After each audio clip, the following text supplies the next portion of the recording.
Hey, welcome back.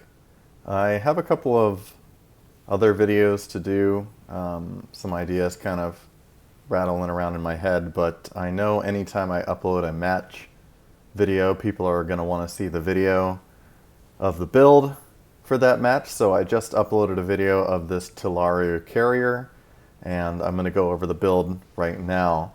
One thing that's very different about this build compared to for example, if you go back to the Voth Rampart video, I didn't do a specific build video for that ship, but that's a really predictable build. It was beam overload with colony consoles and kind of just the same standard kind of stuff that you would run even on like a dogfighter, some kind of, directed energy weapon type build, but this carrier is kind of more like a science build, and the way that it's set up is instead of colony consoles, I just have a lot of universals for various reasons, and I'm just going to go through the build really fast and kind of explain it. So the first thing, anytime I'm doing a build, and I'm actually, one of the videos that I'm trying to put together is a like how to build for any ship video. And one of the things that I want to touch on in more detail, but I'll briefly mention here, is anytime I look at a ship to do a build on, the very first thing I look at is the bridge officer layout. I mean, that is the number one thing that makes a ship good or not.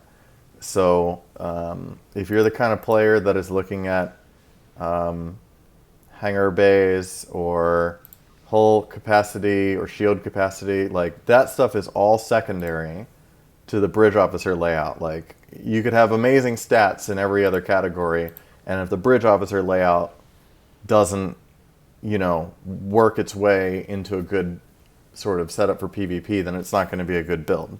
So this ship has, the main limitation of using this ship is you have this lieutenant tactical seat.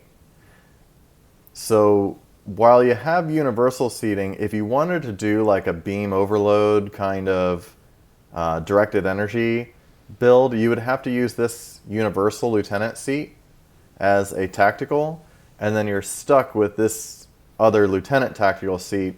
And in PvP, you really only need 3 tactical abilities. Cannon, scatter, volley, beam, overload, and then I guess tactical team, but even some builds don't use that. So you would have 5 tactical abilities on this ship if you try to do it directed energy type, more traditional damage build.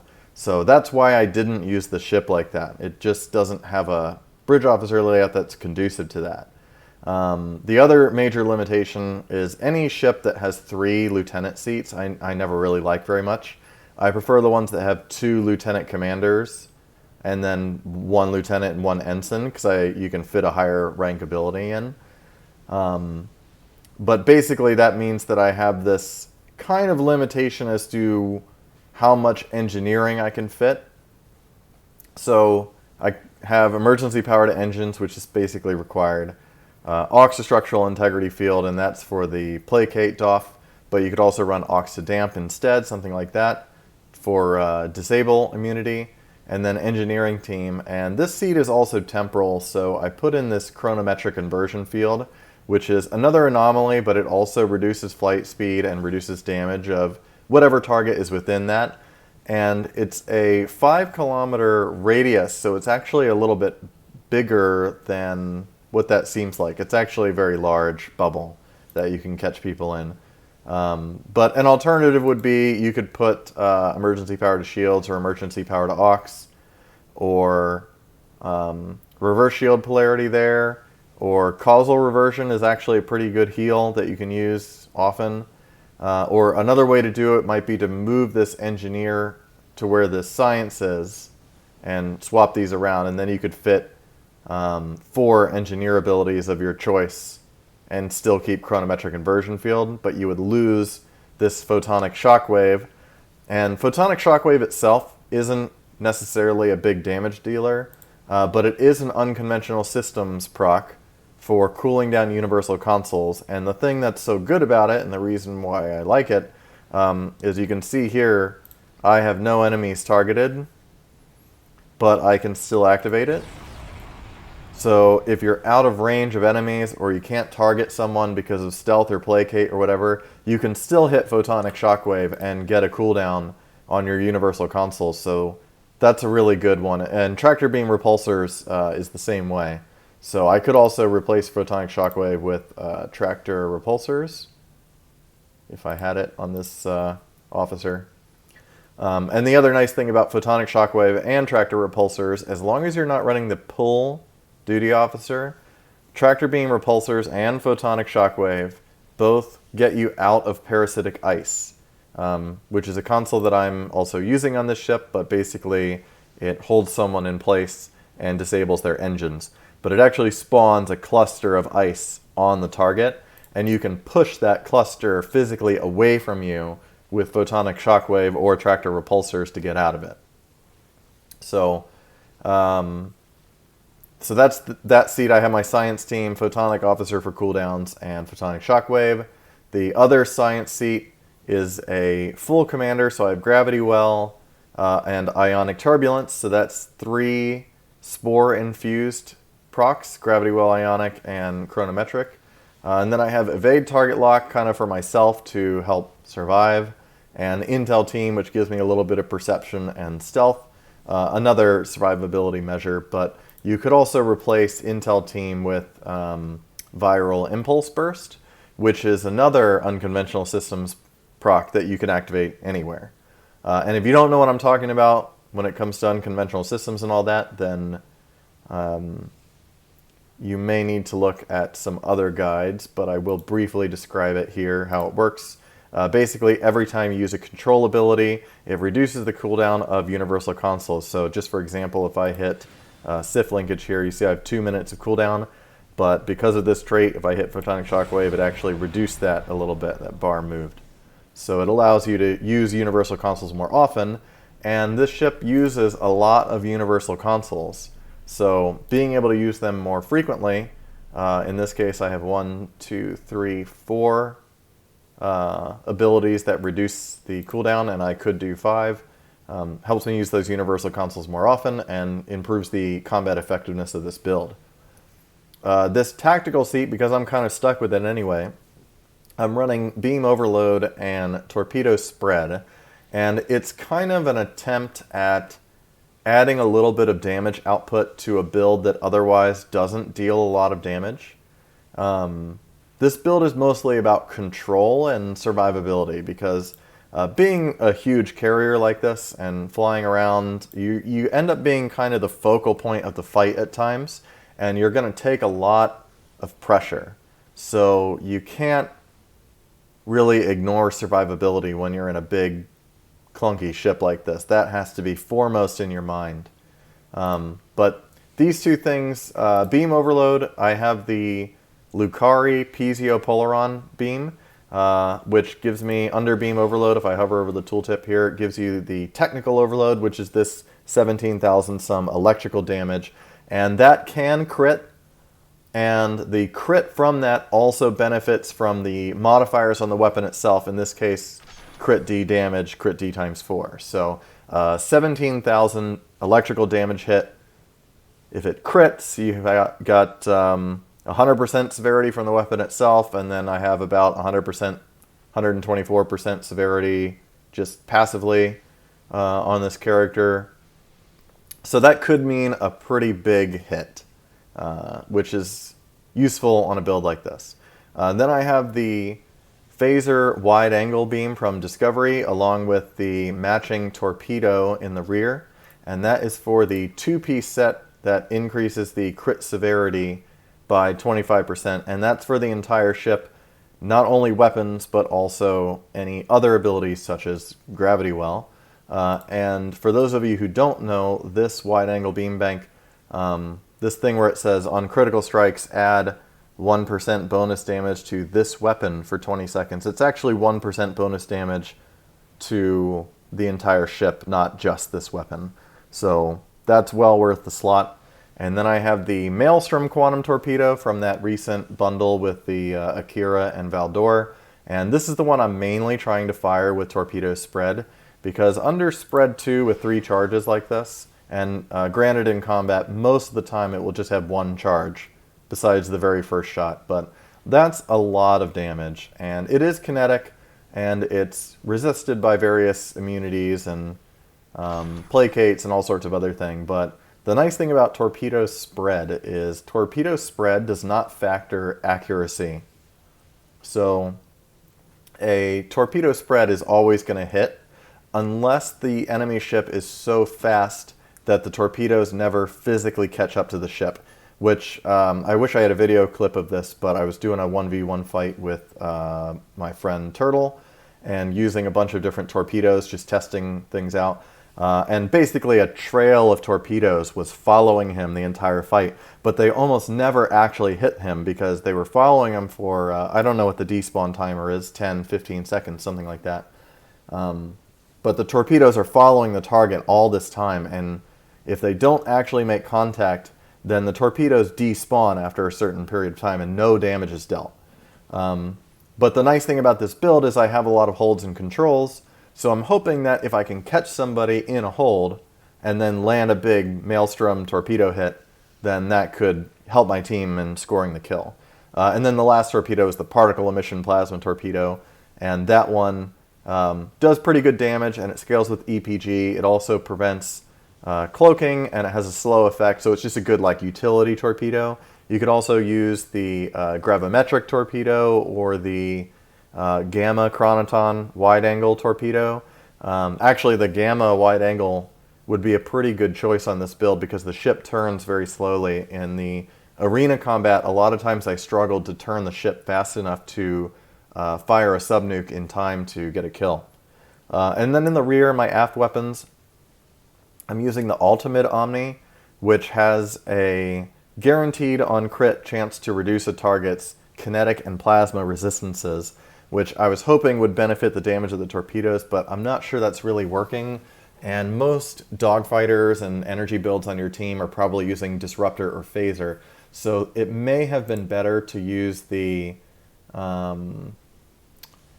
inhibiting Phaser Omni or turret from the Gamma reputation, because that's a -10 debuff. It does require you to be moving faster than your target, but if someone is stopped dead in a hold, and you're moving, even if you're moving slowly at 10 impulse or something like that, you're still getting that debuff applied to the target. So that's a worthwhile option and arguably the better choice, which is good because that one's in your reputation. Yeah, I'm working on getting the turret right now. But that's how that kind of works. Great.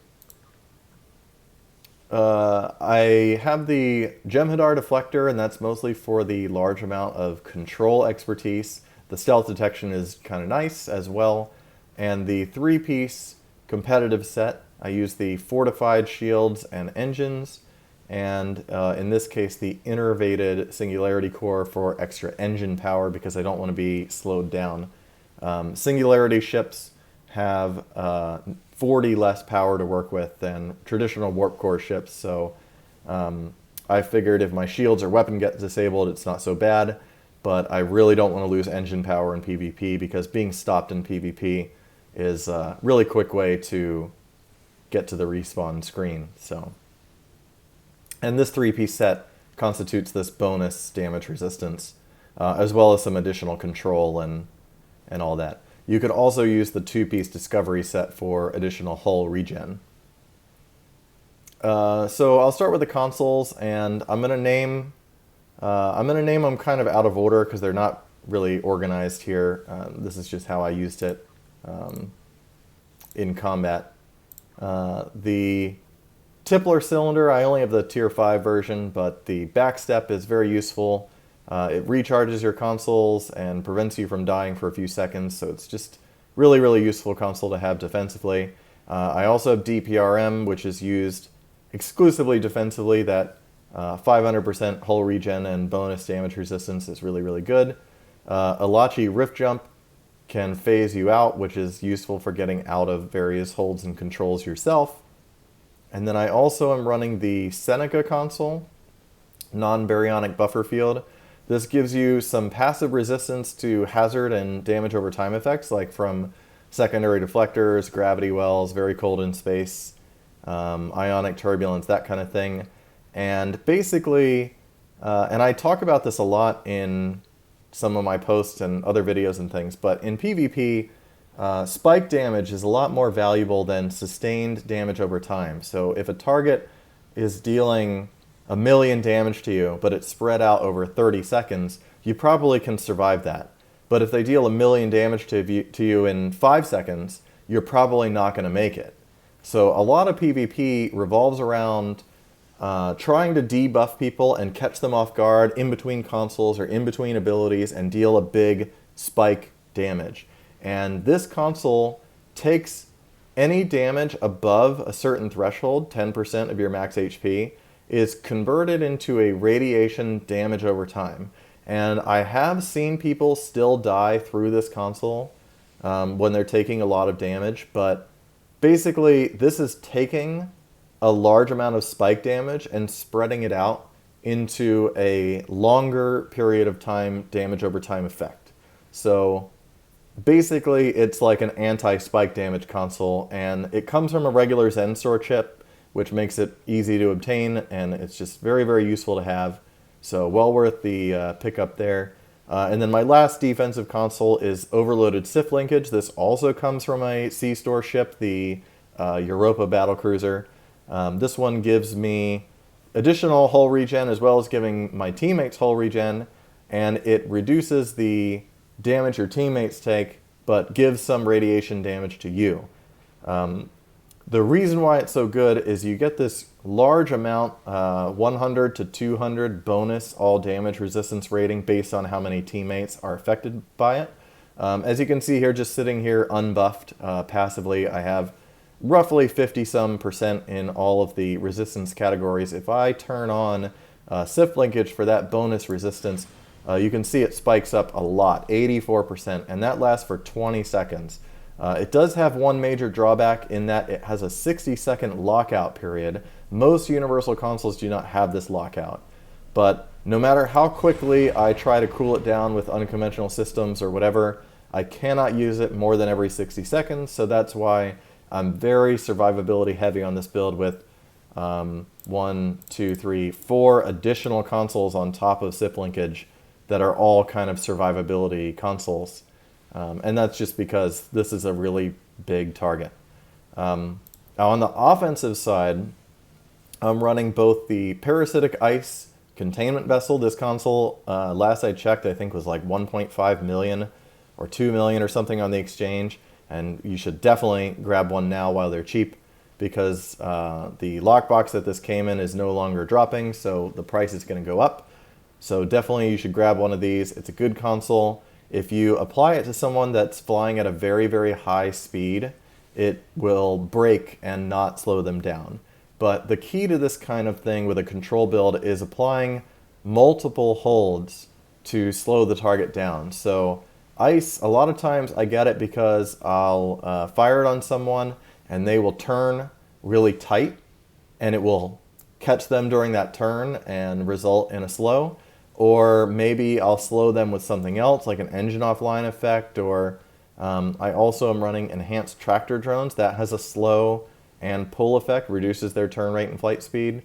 If I was using the gamma chronoton or even this particle emission plasma, if you have someone slowed by these various effects and then you get them with the parasitic ice, it's going to stop them dead as soon as you have that. It's like layers. You have to put multiple layers of control effects on someone to slow them down, especially at this stage in the game where people are very, very good at getting out of those control effects. And a similar control effect, I have controlled gravimetric demolition. This is from the Parliament class ship. This creates those big blue bubbles. They disable engines while you're inside of them, but people can get out of this pretty easily by either being very fast or using untargetable abilities like evade target lock or Alachi rift jump or fluidic phase decoupler or a multitude of other things that get you out of this. But again, it's about those layers, multiple hold and slow effects. And similar, the Plasma Storm also has a very large pull and flight speed debuff for slowing people down. And it also deals a lot of plasma damage. So this can be a nice way to kind of drill into someone and take off their temporary hull and make them an easier target, as well as slowing them down. So same kind of thing here. And the approaching Agony console, they gave this console away recently. I think it was an Epic or Alienware Arena or some giveaway. They had, you know, a couple of thousand codes that they gave out, so you should definitely go check if that event is still running and grab one of these consoles for free. It is essentially Ionic Turbulence, the bridge officer ability, just in a console. And when you're hit by this, it creates this big bubble of phaser damage, lowers your damage resistance rating, but also has this chance of a disable. And I believe that chance of disable is every half second. So if you're inside of this, you'll see your bridge officer abilities graying out and then lighting up again, and then graying out and then lighting up. So you combine that with Ionic Turbulence that does the same thing, and maybe some other disables, evade target lock, and that kind of thing, and you can really mess somebody up if they're desperately trying to hit emergency to engines or evasives or something, and you keep graying it out with this. It can make it really hard for them to get out of the holds. And then one other console that kind of doubles as a damage dealer as well as a control effect is Akar's Vengeance. This was a free console from a giveaway a while back, and it deals a very large electrical spike damage hit and disables subsystems in the same kind of way that Viral Matrix does. You could also use like Tholian Web Spinner or Cascading Subatomic, Cascading Gravimetric. There's quite a few consoles that could go in this slot. The reason I like Akar's is the electrical damage from this does not benefit from bonus exotic. So a lot of science builds, especially PvE science builds, they use stuff like Constriction Anchor or Delphic Tear, which have this bonus exotic damage bonus effect. And this console doesn't benefit from that. I'm not running any of those consoles anyway, so this seemed to be a good fit. Oh, and I almost forgot to mention, I am running Hostile Acquisition, which is yet another hold effect. Lowers their flight speed and as well as their outgoing damage. Just another console that's good for those layers like I talked about. And this is a full carrier, of course, so I am using the Elite support frigates. These are the ning'taos. They look like little birds of prey.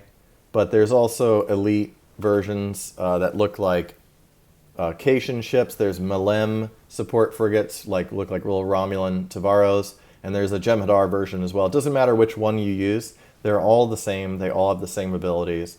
And you can get these for free, basically. The way that I got it actually was I used the fleet ship modules from my Tier 6 reputation to grab these.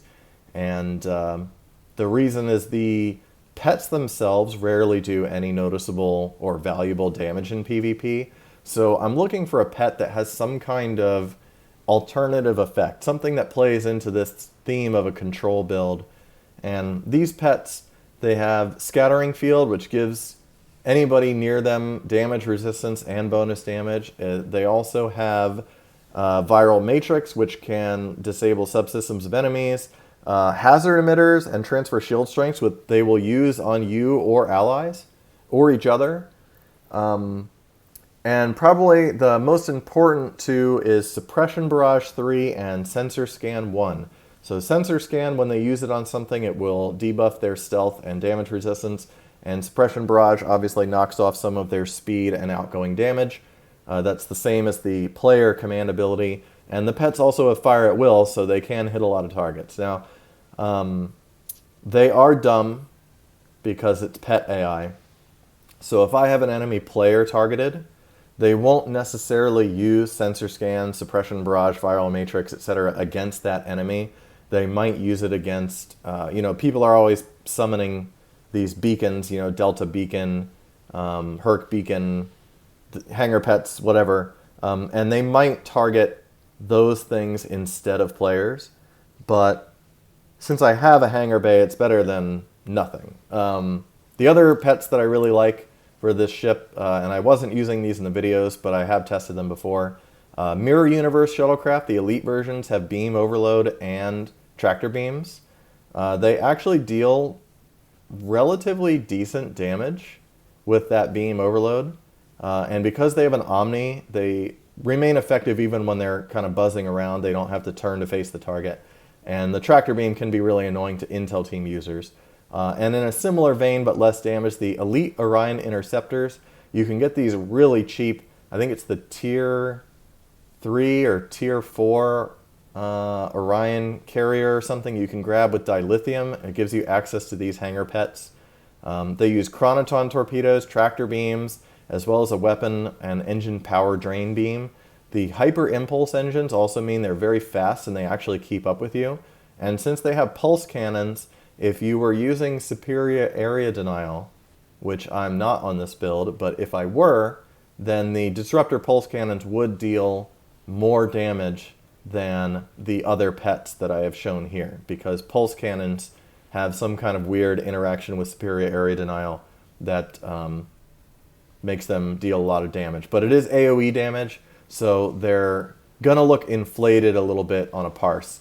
And again, I keep getting sidetracked a little bit, but I was planning on doing a video talking about parsing in PvP. You want to look at how much damage things are doing to player targets, not overall damage. And same thing with the scoreboards at the end of arenas. The overall damage doesn't matter. What matters is how much damage is being dealt to enemy player ships. So, like if I'm using these pets with SAD and they're using the pulse cannons and it's hitting a bunch of random crap, then they're going to look really good on the parse. Like, wow, they did 1 million damage. But if only 50,000 of that damage is dealt to player ships, then that basically means that a lot of their damage was wasted. So just something to keep in mind. And that applies to not just hangar pets, but other abilities that you might be using as well. Skill tree, I'm running the Engineering Ultimate, which can lower the target's hull healing by 50% and also prevents them from regenerating hull for 15 seconds. And then otherwise, I just try to get the stealth detection, the perception benefit in the science part of the tree here. Moving on to specializations, I have command as primary, and temporal is my secondary right now, but I think in the match I might have been running Miracle Worker secondary. I keep going back and forth between these two configurations, and I'm not sure objectively what's the best. Temporal isn't that great because I'm not really focused on dealing a lot of damage, but the extra 50 EPG skill is nice to have. But on the other hand, Miracle Worker, this damage resistance when using heals and critical heal chance and immunity to drains and subsystem offlines and stuff, and the 50% extra passive regen is probably the better choice on a big carrier like this. And command, I'm running command as primary, mainly, again, for boost morale, which clears all debuffs from myself and teammates. It's just a good team ability to use. Looking at my traits, I'm running Biotech Patch that increases my hull healing effectiveness. And the main hull heal that I'm using, not to get too far ahead of myself, but it's Plot Armor. As you can see here, Plot Armor has a 77,000 hull heal for me. If I take Biotech Patch off, it drops only to 64,000, and since I'm pretty fragile in this really big ship, I liked having Biotech Patch on there.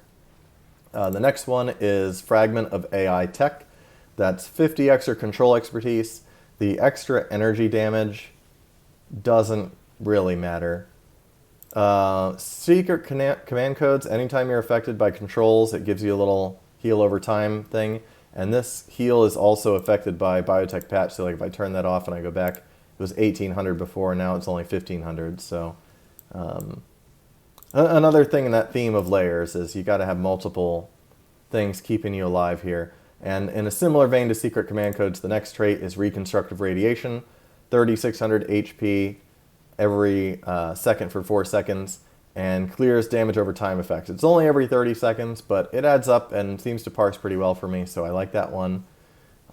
Pseudo Submission is a placate, and the main reason I still run this is to prevent people from using Constable or other enemy targeted abilities. There are certain abilities in the game that require you to target an enemy. One of them is Sensor Scan is one of them, and so is the Parliament Demolition Field console I was talking about before that disables the target's engines.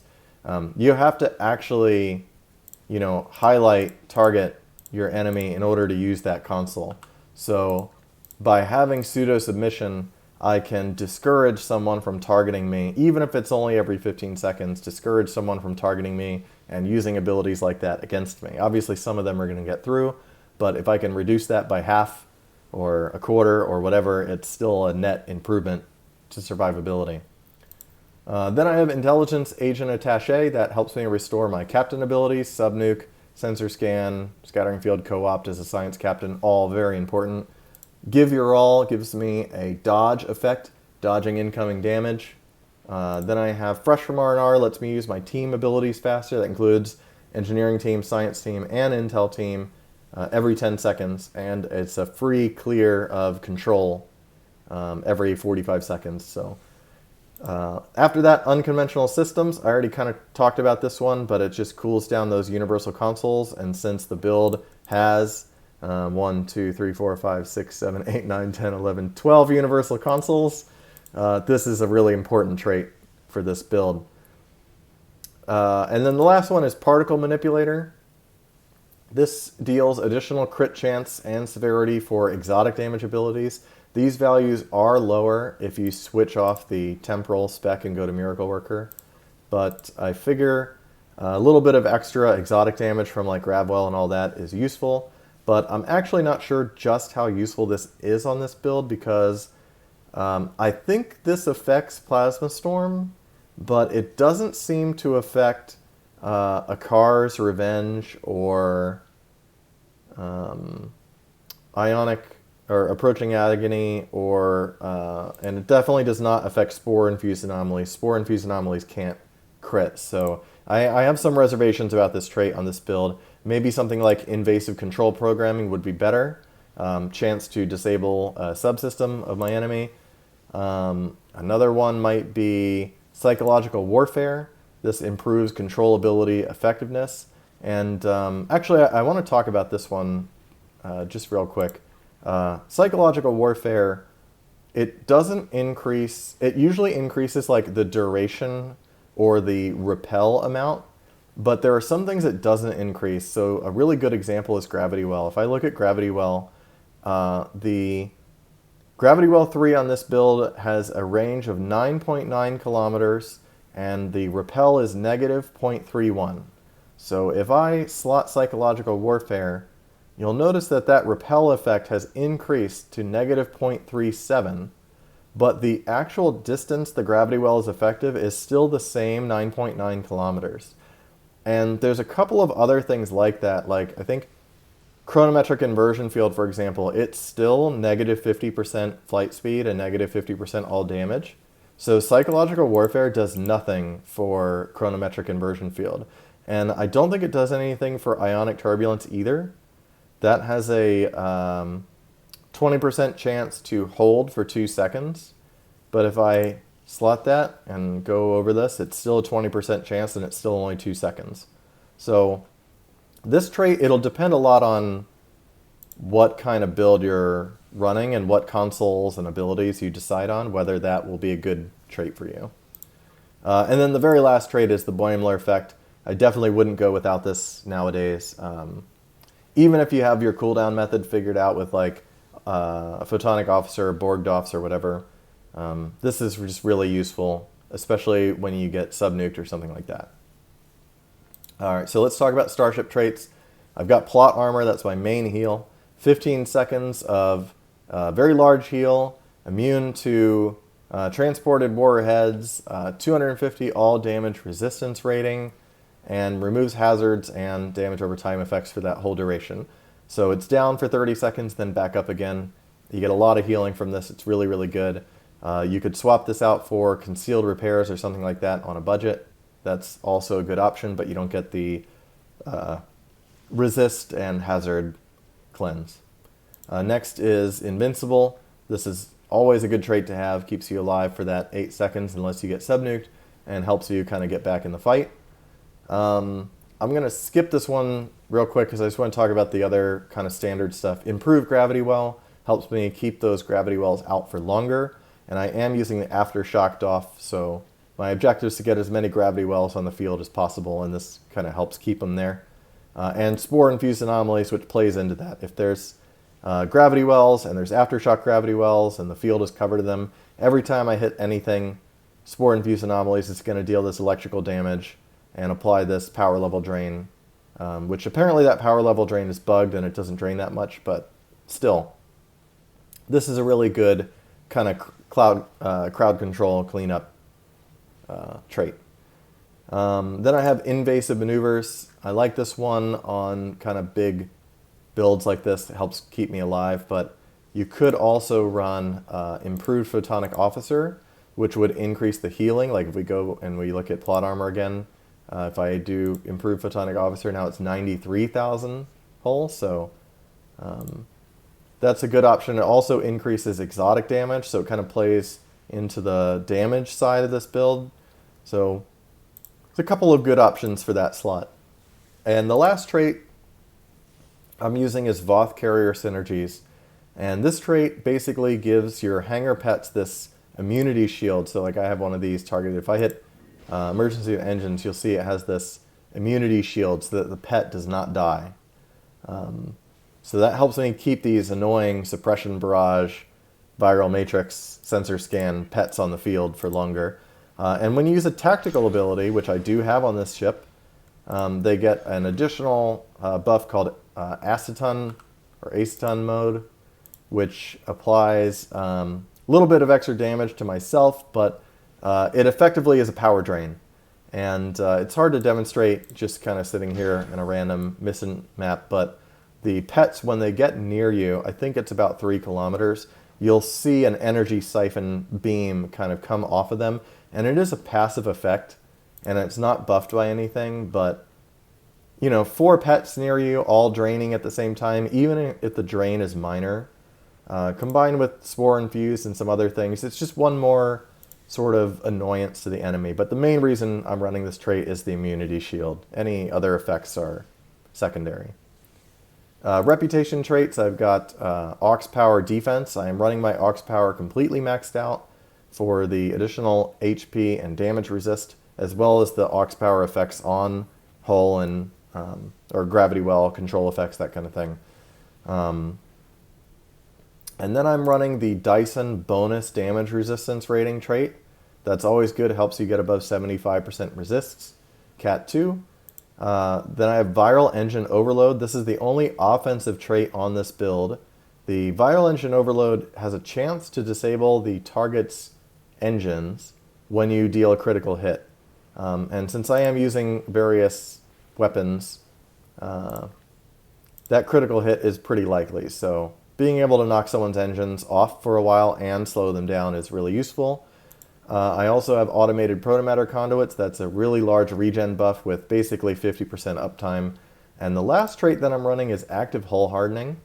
The reason behind this trait, I've been testing this a little bit lately, and you get this increasing damage resistance rating as your health goes down. So right now at full health, it's not doing anything for me, but as my health gets reduced, I get this passive damage resistance buff.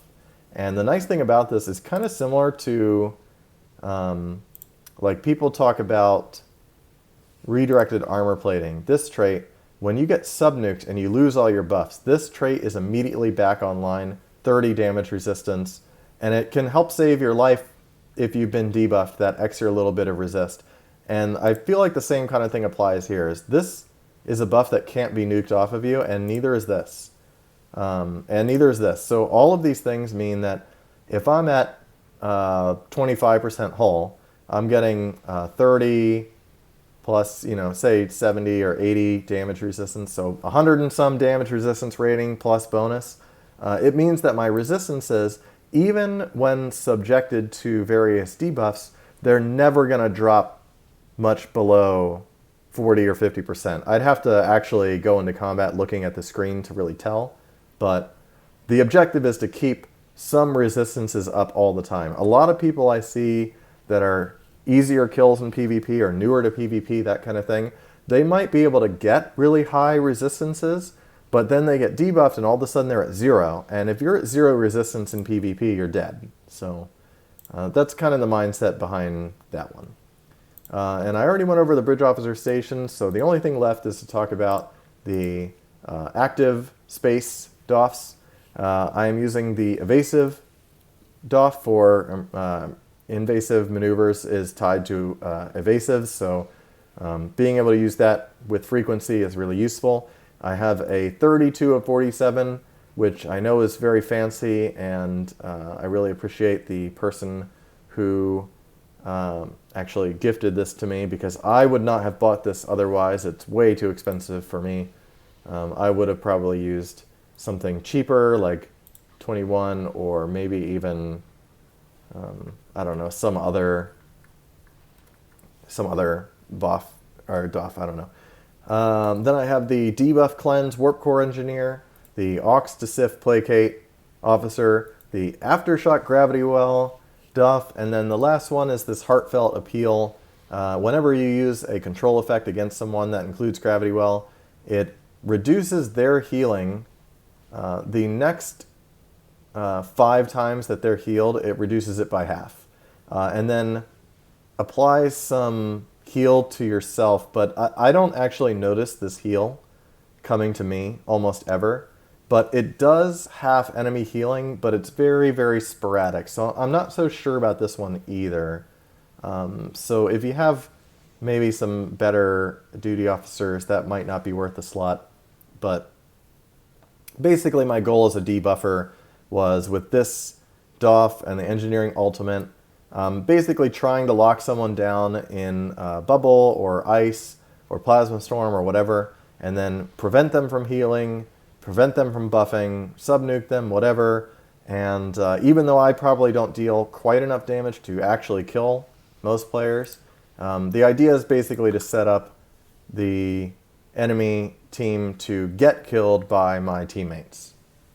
So that's the build that I ran in that last arena, and I've got a couple more things to work on, but hope you enjoyed watching, and have a good one. Bye.